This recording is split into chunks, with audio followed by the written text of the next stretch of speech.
Jimmy, Peter Bagge is coming back with his fantastic Hate series of comics. We're going to look at a crazy backup story today. It's Robert Crumb, it's Peter Bagge, cutting promos on Cathy. Guys, wait.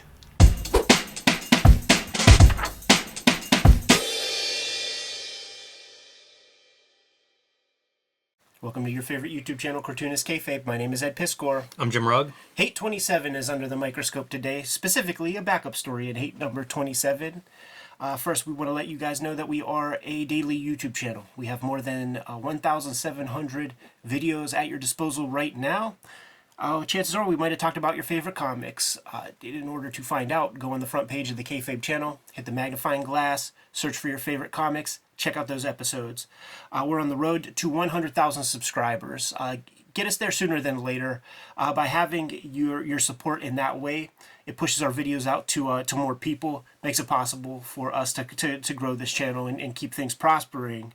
If you want a leg up on having access to the videos, Hate 27, for instance, might be fairly cheap on the aftermarket to our King Kayfabers who are watching us record this video live and who ultimately will get our videos when they're fully produced before anybody else.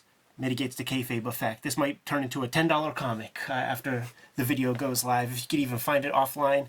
Anyhow, Jimmy, I am super happy to report that Pete Bagge is going back to his super popular 1990s series, Hate. It's coming back for a little 6-issue run or something like this, man, this summer. Picking right off and commenting on the exact things that need to be commented on. In these weird, tumultuous times, Jimmy, I often will think, what would Bill Hicks have to say about what's going on right now? What would George Carlin have to say about what's going on right now? Just last night, dude, as I was chilling out, there are 2 seasons of new Beavis and Butthead cartoons that Mike Judge has produced. It's called Mike Judge's Beavis and Butthead. And I'm watching those, and they're going to farmers markets, and they're going to escape rooms, and they're instead of music videos, they're watching ASMR videos and shit like that. Like, it's great to see these guys who were so deeply entrenched in the zeitgeist of a different time apply this sensibility to modern day. I can't wait for Pete to put pen to paper and release the new Hate comics. That being said, I think we did a Hate 1 episode. You could search for it in the channel. We took a look at that. Precious little Pete Bagge stuff on the channel right now, and I got to get him for one of my nighttime streams. That's a goal for me as soon as I finish my latest deadline. We're going to skip to the back. You see all of this right here. Hate is a magazine. It's in a comic book pamphlet format, but you get, a 23-page Buddy Bradley story. And at this late period, you never know who's going to be the anchor. This is Jim Blanchard, but I think Eric Reynolds shows up at times. And then it becomes... By the way, Stinky dies this issue. Hey, man, you gave up the ghost. And then it becomes fact sheet 5 of sorts. It's Pete developed a very respected position to a lot of people as kind of a tastemaker, man. So he was given a lot of books the rub. Pause. And guys like Jim Blanchard, his homie, Self-Loathing Comics is a real snapshot of the day. Whenever I was, I stayed in Seattle for a minute and doing Hip Hop Family Tree promo, and I showed up like a day after Dame Darcy shows up at Pete Bagge's house with a dude that had like a dog. She had a dude on a dog leash or something like that. So that Dame Darcy, I think she was in a episode of Blind Date or something. She ain't. That's a full persona she's developed, man. And then I see this fascist cartoonist, Tom King, Walt Holcomb. If this is not the Tom King from Big Bang Comics, there are no less than 3 Tom Kings in comics. Because there's Tom King from Big Bang, there's the obvious CIA guy who writes comics, and if this is a third dude, that's funny to me. That's a silly coincidence. Yeah. It's got to be the Big Bang guy, right? I feel like those dudes who are steeped in the Silver Age are one note, that's all they're into. I would hope it's the same guy. Stretch your muscles a little bit. You could probably ask him. And then you got Ariel Bordeaux, you got Dame Darcy showing up, Kev Scalzo. Yeah, it's an interesting collection because so many of these Altergot. people that were active around alternative comics a good bit, just fell away. Yeah. As that alternative comics market dried up in the late 90s, it was like the last you'd see of these guys. And I mean, I just had Jeet here on the channel, and we were talking about the '90s cartoonists, and because Fantagraphics is my publisher, I know what I make, so I have some barometer for where everybody else kind of would stand. Jeet said that that work was all done for free, basically. Yeah. Like they weren't making anything, so like you could talk about dry up, but even if it was flush, like they weren't making money. Hate was. Fanta told me that with Red Room and stuff, it was Hate that was like the next top seller. Mm-hmm. And they said that Red Room became the number one when we got the first numbers back, which weren't that great. Yeah. So it's not. I pull huge. out, like going through dollar bins and stuff, I'll pull out Fantagraphic books where it's like, I've never heard of this cartoonist. Right, I've yeah. never heard of this book. Like they publish so much. It's this format of comic book was so inexpensive in a lot of ways. Like if somebody was interested and wanted to do one, and had that alternative comic sensibility, I guess they said yes. But a lot of those, they must have sold, under 1,000. They must have sold 1,000 or whatever the minimum print run would be. Right. But they may not have even sold that many. You know what I mean? It's stuff that like I'll pull out and be like, I've never heard of any of this cartoonist book, anything, and it has Fantagraphics on it. Buy our books. Keep the videos coming to you on a regular basis. Jimmy has Street Angel Deadliest Girl Alive, Street Angel Princess of Poverty, True Crime Funnies, 1986 zine, BW zine. Get those at his website. Hulk Grand Design, Treasury is out there. Trade paperback coming soon. I have Hip Hop Family Tree Omnibus, X-Men Grand Design Trilogy, Red Room Crypto Killers comes out the end of February, Antisocial Network, Red Room Trigger Warnings, and the Switchblade Shorties comic strip coming to you online on a daily basis. Now that we're done showing off our books, get them, and back to the video. Right. Check this stuff out, man. You got to look at the ads a little bit, because you got Criminal Records, big supporters of Hip Hop Family Tree down there in Atlanta, Georgia. They got a website. But, dude, this is such a moment in time. If you remember Jenny Cam, like the chick from Jenny Cam was on all the magazine shows. Like, she had a pay-per-view website where it's just her apartment, and she's got webcams everywhere. Oh, wow. And every now and then she might fuck or something like that. But, like, it was like proto OnlyFans or like proto like personal porn websites and shit. And there is the Atomic Comics Cam. So you go to the website, live pictures from Atomic posted on the internet. That's incredible. This is 1997. Like we're talking. They must have done like they would take a picture every. That's what it would be. So often. Yeah, or something. that's what it would be. Every couple of seconds, it would upload a photo. But you had a dedicated webcam device for sure. That was. I'll say this. Security cam quality. I don't know the next big thing. I don't know if that place is still in business, but like Criminal Records and Atomic Books and Last Gasp, all still alive. Absolutely. That's amazing. That's 27 years ago. Yeah. That's pretty impressive considering this industry. Right. Yeah. And it's Atomic Books, I believe, that, you could send your fan mail to John Waters. Mm-hmm. All right, man, let's jump into the order of business today, man. CAFFY, CAFFY, where Pete Bagge and the great Robert Crumb take it upon themselves to cut promos on CATHY Geiswhite's comic in 1997, which is interesting because I would say that her heyday was probably in the 80s. My mom was a big CATHY fan, always had the shirts and stuff, whatever kind of tchotchkes and licensed materials were out there. My mom's was a CATHY fan. Where would you even find CATHY licensed materials in the 80s? It's like gift shop stuff. Wow. Like I think like every time my mom spit out a kid at the hospital gift shop, there would be like she would be getting gifted with CATHY merchandise. Unmistakable Crumb got the hard ass nipples and got the like very well drawn. I mean, this is the best drawn that CATHY will ever look. And she's on the record, Ms. Geiswhite. I think, man, who did she correspond with? Maybe it was Gary Trudeau. Maybe it was literally Charles Schultz. But early on, when she was getting started, maybe it was Jim Davis. But she basically sold the strip because of the conceptual part of it, as opposed to the artistry. Like conceptually, the syndicate was into it. And they basically said to her, like, this is a daily strip. You're going to be doing this thing 10 hours a day, every day for a long time. The art will catch up. And it certainly got codified into what it became, which ain't too far from this. But the fun thing about the strip is they hit all of the... dude, it's a CATHY deconstruction. You know, it's Watchmen for CATHY Geiswhite. Because everything that is covered in the comic, you know, personal body issues, relationship stuff in terms of male suitors, but also relationship with her mother, being an upwardly mobile female in the workforce. It's all in this like 6 or 7 page thing, but of course completely perverted in the Crumb and Pete Bagge tradition. I say Pete Bagge keeps it on the rails a little bit more than probably Crumb would have done on his own. Do you know any of the behind the scenes on this? Like, are they jamming together somewhere? Was this like we're at a show, we're at Angoulême and I'm there for another week or something? Like, it's so bizarre, and I can't imagine being like, Crumb, here's a tight script of this, you know, because so much of it, I don't know, it feels like it's classic cartooning where like your dialogue and the drawing sort of fit together in a way that it's hard for me to picture one of them really coming before the other. Yeah.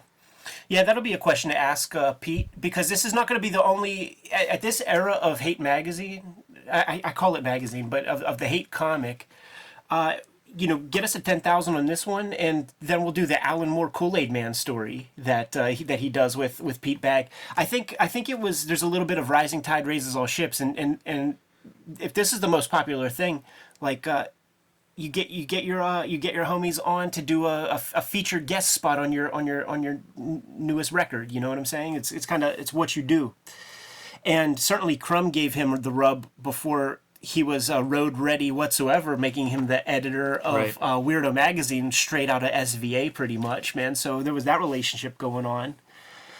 So CATHY, unmistakable Crumb lettering. Cool to see what Crumb does with Zipatone. Yeah, you never see that. Well, that's kind of what I was wondering too, if there's any hand of Bagge in the visuals, you know, if it's some kind of... I think the way he writes, certainly for himself, is he basically does the comic on a piece of notebook paper. So I would bet you that's how he scripted things for Crumb. But Crumb turns it to a Crumb comic and you know, puts the lettering in there the way that you know he wants it, but still has that unmistakable Crumb figure. And it's cool to see the line work he's using, because he's kind of kayfabing the CATHY stuff with the face, and he tries to bring that into the rest of the comic, but it's still just like so well drawn, and you know, the different angles you see the girl, unmistakable Crumb, and it's all, the ass is the focus. Yes. Yeah, it's a fascinating bit of cartooning. It's interesting to see Crumb kind of pared down in some ways. Exactly. Like, you know, it definitely shines through. I feel like those shoes are so much, those legs and shoes, so Crumb-like. Them cankles, man. He wants to hump them shits. But not all the little hatching and, you know, what I associate with his mark making. Yeah, the only other place that you would see something like this from Crumb, you know, at the top of my head, is that Bijou number 8, which is one of the very first show and tell videos that we did. All of the underground cartoonists, they trade off characters, and Crumb does Nard and Pat, so he has a more spare style there. But dude, you doing a daily comic strip kind of style, like it's I mean, this is the most well drawn CATHY you'll ever see. It really is too, and it doesn't make sense. Like, if you describe this to me, I wouldn't think like there's room to really draw this well. Right. And yet it is. Almost every single panel, you know, like even holding up a dress, I look at that and go, that's a great composition. You have CATHY on either side of the dress. It's very clear what's happening in the panel, and nothing extra. You know, it's that one line. It's something to look at. It feels instructive in a weird way. She's a temptress, man, with that booty. And the lettering is phenomenal. It really adds to it in the way that comic strips have evolved. For sure. Because like when she gets a job, you know, it's interesting point in time too, because this is post Clarence Thomas, Anita Hill stuff. Like when sexual harassment, there would be like Better Call Saul commercials on TV after the Anita Hill shit, where lawyers are, you know, trying to nudge you into suing your boss or whatever. So like that's something that is explored here. And it ends pretty cynically, where she's this upwardly mobile girl. She's getting like double the pay, and what does she do? Her friend is like, "Oh, you could set up an IRA, start preparing for retirement, this and that." She's like, "No, I gotta go shopping. I gotta get like the proper attire." And then she, talks about getting a power suit, but then it's this kind of like, that's not a power suit. Power suits were the chicks with the big old shoulder pads and all that. I love this panel where it's almost like 2 panels in one. Yeah. I'm a sucker for that, and especially whenever it works in a way that you're not sacrificing clarity or making the panel look ugly compared to the other panels. It's very much cartooning 101.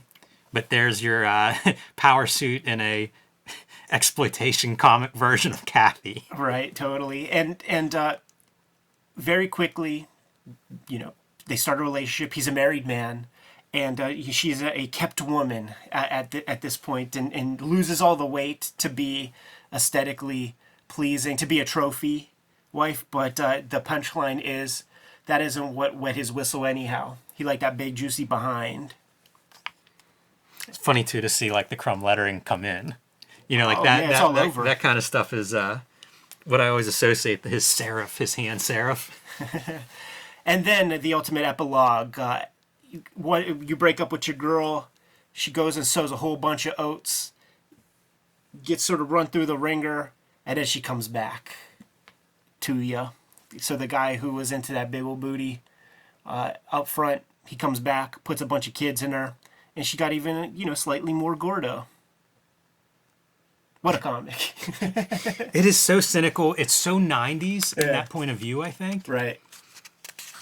And I can't believe the All-Star's making it. Like, bizarre to me that this is a Crumb comic. I had no idea that existed. This is one of those where, like, whenever we looked at Radical Rick and we're like, what other what other these comics exist where it's like a good comic, but it's outside of, I don't know, the canon or whatever. Right. This feels like one of those. Sure. And it makes me wonder how many other ones like this are out there. Because I'm sure there's a bunch of gems where it's like stuff isn't easily reprinted or collected or not a graphic novel friendly or whatever. I bet these boxes, Ed, behind you, full of this kind of stuff. Sure. It's just finding those like little gems. Yeah. I in one of these, man, I have a Barry Smith Marvel Western story. Yeah, I'd be curious to check that out. Probably a good handful of those in there. So there it is, Hate 27. Shouts to Uncle Pete for bringing Hate Comics back, especially at such a, as Barack Obama used to say, a divisive time in the culture, because he stands his ground and talks the shit that he wants to talk. Shit, he's a comic book elder now, man. He doesn't have to cater to the Twitter mobs and all that stuff, man. You good to go? Yes. Kayfabers, like, follow, subscribe to the YouTube channel. Hit the bell so that we can notify you when new videos are available. We are on the road to 100,000 subscribers. Thank you very much. And if you get anything out of these videos, if you dig what we produce, make sure that you follow the channel, and it helps us out a lot. The videos are ultimately brought to you by the books that we make, but we have a Patreon, and the Patreon is there for you to mitigate the kayfabe effect. Become one of our biggest supporters, and you get all the videos before anybody else. You also have access to the live stream recording session as we produce these videos. Link in the description below for the Patreon. We have more than 1,700 videos out there, and we might have talked about some of your favorite comics. So make sure you hit the magnifying glass on the front page of the Kayfabe YouTube channel. Check out the channel, pop in your favorite titles, check out those episodes. If we haven't talked about your favorite comics, then by all means put something in the comments so that we can push those books a little bit higher on our to-read piles. Ultimately, the videos are brought to you by the books that we make. Right now, I've been working on Switchblade Shorties, which is my daily comic strip. You can find it on all of our social media platforms, the Kayfabe stuff, my own personal social media platforms, Twitter, Facebook, Instagram. There's a dedicated Switchblade Shorties Instagram, and it's also on Webtoon in its full archive. The Hip Hop Family Tree Omnibus is going quick, and it is $45 on Amazon at the moment. So scoop it up if you haven't. It's almost freaking half off, so you can't beat that with a stick. Best book I made to date. X-Men Grand Design Trilogy trade paperback. Contains all of my X-Men Grand Design works. It's the one place where you could get it all inside of one handy-dandy cover. Red Room Crypto Killers is coming out at the end of February. part of a trilogy of trade paperbacks, but you don't need to start with the first one because each contains 4 self-contained stories. So if you grab this first, Crypto Killers, then at a later time you could read the Antisocial Network or Trigger Warnings. Jimmy, why don't you let the people know what's out there? I have Street Angel, Deadliest Girl Alive, and Street Angel, Princess of Poverty, both available right now from Image Comics. These are also self-contained totally. One is black and white, one is full color. The Homeless Ninja on a Skateboard, perfect for the action comics or superhero comics fan in your life. The big news for me is the self-published comics, True Crime Funnies, the 1986 zine, and the BW zine celebrating the 80s black and white explosion. These are self-published. You can get them on my website, jimrugg.com, or my Patreon, patreon.com/jimrugg. They've been out of print and unavailable. They will be back and available March 6th. So if you missed those, March 6th, you can pick those up. And Hulk Grand Design. This is a treasury-sized edition, out of print. However, the trade paperback coming out in May this year, and that is available now for pre-order. So let Marvel know they need to keep these things in print by pre-ordering that one wherever you pre-order books. The books are the most important way to kind of keep things on the tracks. But there are some direct ways to support Cartoonist Kayfabe. Jimmy, let the people know. Subscribe to the Cartoonist Kayfabe e-newsletter at the links below this video. You can also pick up Cartoonist Kayfabe t-shirts, merchandise, hats, stickers, and more at our spread shop. That link is also under this video. There you have it. Make sure you subscribe to the channel, support the channel, keep the vids rocking. Jimmy, give them final marching orders, and we'll be on our way. Read more comics.